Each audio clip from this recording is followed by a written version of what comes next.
ప్రభాస్ కల్కి సెకండ్ ట్రైలర్లో నాకు చాలా బాగా నచ్చింది. ప్రభాస్ యాక్షన్ సీక్వెన్సెస్ మధ్య ఉన్న ప్రభాస్ అండ్ అమితాబ్ బచ్చన్ గారి మధ్య యాక్షన్ సీక్వెన్సెస్ చాలా బాగా ఉన్నాయి.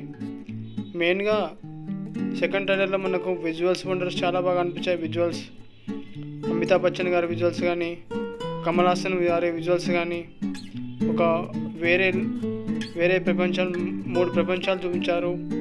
చాంబాలా, కాంప్లెక్స్, అదేవిధంగా భూమి, ఈ 3 గురించి చూపిస్తూ చాలా బాగా చూపించారు. ఇంకా చెప్పాలంటే విజువల్స్, బ్యాక్గ్రౌండ్ మ్యూజిక్ కూడా చాలా బాగా ఉండింది. ఇంకా సెంటిమెంట్ కూడా చాలా బాగా వర్కౌట్ అయినట్టు అనిపిస్తుంది.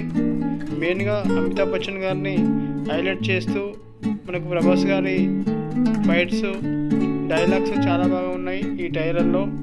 ఇక ఈ మూవీ మీద చాలా ఎక్స్పెక్టేషన్స్ అయితే ఉన్నాయి నాకు. మెయిన్గా చెప్పాలంటే ఒక హాలీవుడ్ రేంజ్లో ఉన్నాయి విజువల్స్. అలా హాలీవుడ్ రేంజ్లో నాకు చాలా బాగా అనిపించాయి. ఇక కమల్ హాసన్ గారి డైలాగ్స్ కానీ, అమితాబ్ బచ్చన్ డైలాగ్స్ కానీ, అదేవిధంగా దీపికా పదుకొనే ఎక్స్ప్రెషన్స్ కానీ చాలా బాగా ఉన్నాయి.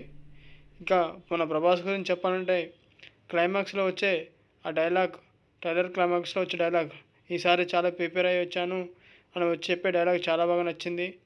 ఇక ఈ మూవీలో మనకు సైన్స్ ఫిక్షనల్గా, మనకు పురాణాలుగా కథ ఆధారంగా చేసుకొని తీయడం జరిగింది.